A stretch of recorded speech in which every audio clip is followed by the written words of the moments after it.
Assalamualaikum warahmatullahi wabarakatuh. Kami dari kelompok 10 akan mempresentasikan tentang perekayasaan laba atau earnings management. Berikut kelompok kami. Yang pertama, Nur Arifah Oktaviani dengan NIM 700, Lailatul Faizia dengan NIM 734, Siti Khadijah dengan NIM 763, dan yang terakhir Iva Kurniati dengan NIM 776. Selamat menyaksikan. Terima kasih atas kesempatannya. Di sini saya Nur Arifah Oktaviani, NIM 2017 310 700. Di sini saya akan menjelaskan tentang manajemen laba.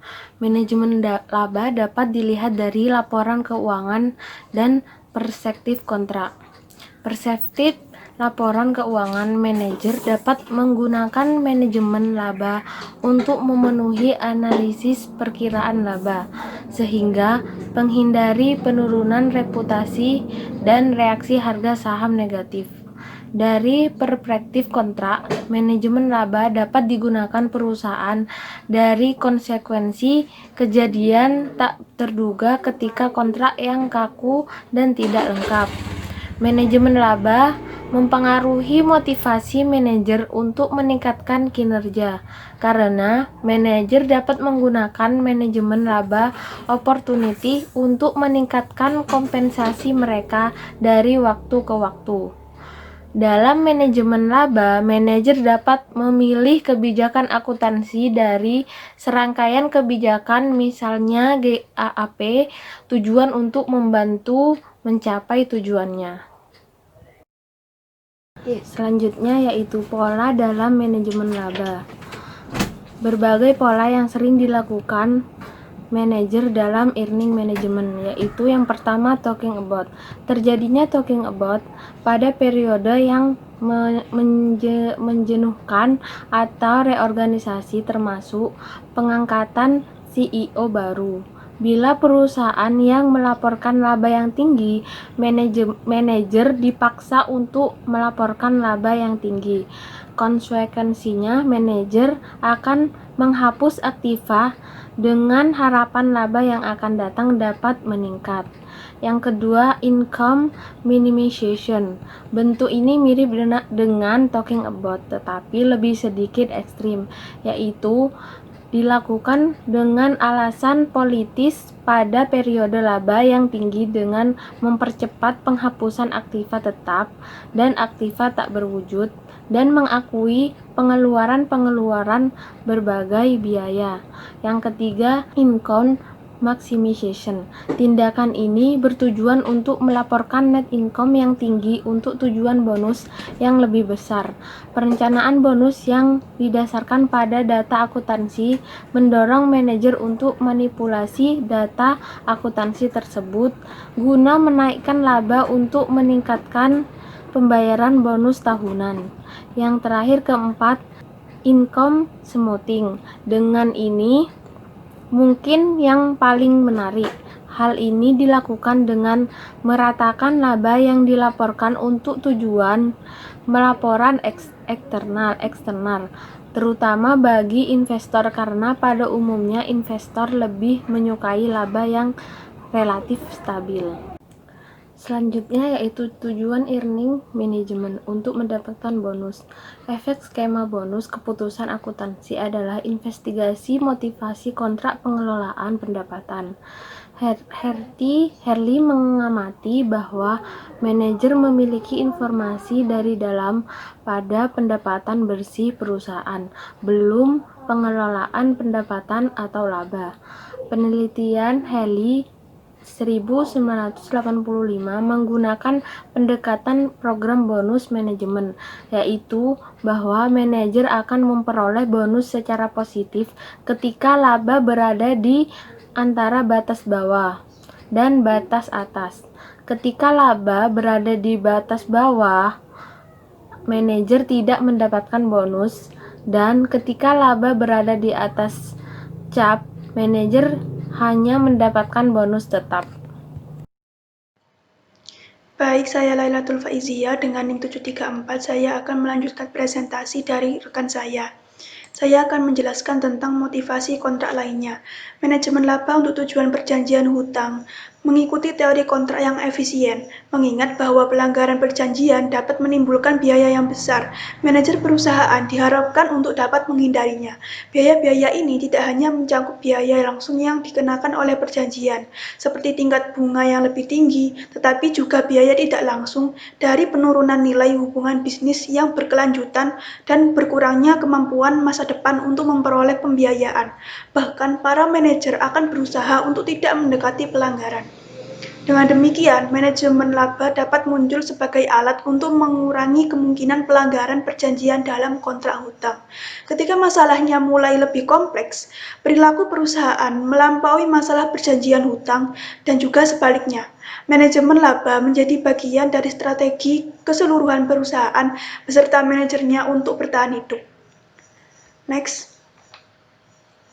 Untuk memenuhi harapan pendapatan investor, ekspektasi pendapatan investor dapat dibentuk dalam berbagai cara, seperti misalnya pendapatan untuk periode yang sama pada tahun yang lalu atau berdasarkan perkiraan analisis ataupun perusahaan terkini. Perusahaan yang melaporkan pendapatan lebih besar dari yang diharapkan yaitu memiliki pendapatan positif, biasanya menikmati kenaikan harga saham karena investor merevisi ke atas probabilitas kinerja masa depan yang baik. Dengan sebaliknya, perusahaan dengan memiliki laba negatif memiliki penurunan harga saham yang signifikan. Next. Penawaran saham. Ketika sebuah perusahaan berencana untuk menerbitkan saham yang baru ataupun tambahan kepada publik, manajemen menghadapi keinginannya untuk mengatur laba ke atas untuk memaksimalkan jumlah yang diterima dari penerbitan saham. Setelah perusahaan tampaknya mengelola laba ke atas dalam periode penerbitan saham dan dengan demikian melaporkan profitabilitas yang lebih rendah di kemudian hari, muncul pertanyaan, apakah pasar tertipu oleh manajemen laba ini? Jika benar tertipu, maka akan diperkirakan pengembalian saham abnormal yang akan turun dalam periode setelah masalah baru, karena investor menyadari dari profitabilitas yang lebih rendah bahwa mereka telah membayar lebih. Baik, selanjutnya akan dijelaskan oleh rekan saya. Terima kasih atas kesempatannya. Saya Siti Hotija dengan NIM 2017-310763 akan melanjutkan presentasi dari rekan saya yaitu tentang sisi baik earning management atau membuka komunikasi yang diblok atau terhambat.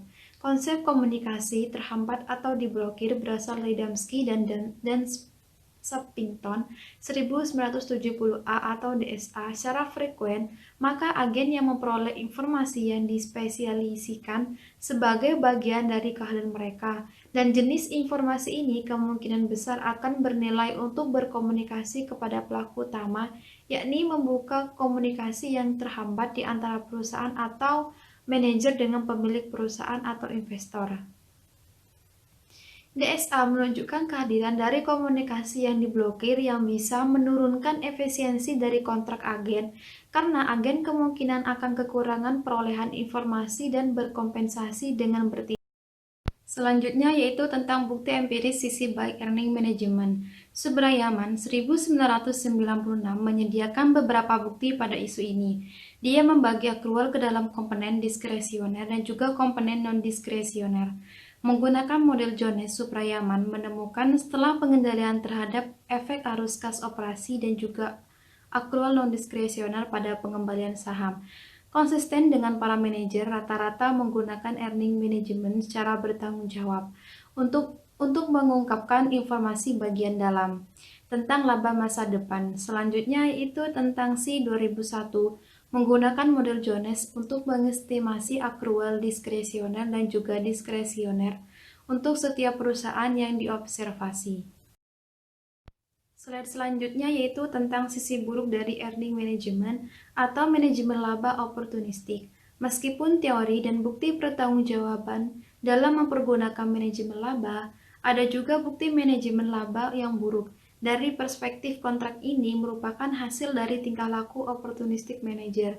Kecenderungan manajer untuk menggunakan manajemen agar memaksimalkan bonus mereka. Investigasi mengungkapkan jumlah motivasi untuk manajemen laba tersebut yang umum adalah kedekatan dengan pelanggaran perjanjian utang. Motif lain adalah untuk melakukan manajemen laba yang buruk Laba yang buruk muncul ketika manajer bermaksud untuk meningkatkan modal saham baru dan ingin memaksimalkan hasil dari penerbitan saham baru. Terima kasih, selanjutnya akan dilanjutkan oleh rekan saya. Baik, terima kasih atas kesempatannya. Saya Iva Kurniatin dengan NIM 776 akan melanjutkan presentasi dari rekan saya mengenai apakah manajer menerima sekuritas efisiensi pasar. Nah, teknik manajemen laba yang baru saja diuraikan belum tentu tidak konsisten dengan efisiensi pasar sekuritas. Mereka mengandalkan pengungkapan yang buruk untuk menjaga tingkat pendapatan manajemen sebagai informasi dari orang dalam. Nah, menurut artikel Scrum dan Walter tahun 2000 melaporkan bentuk lain dari manajemen laba yang mempertanyakan penerimaan manajer atas efisiensi pasar.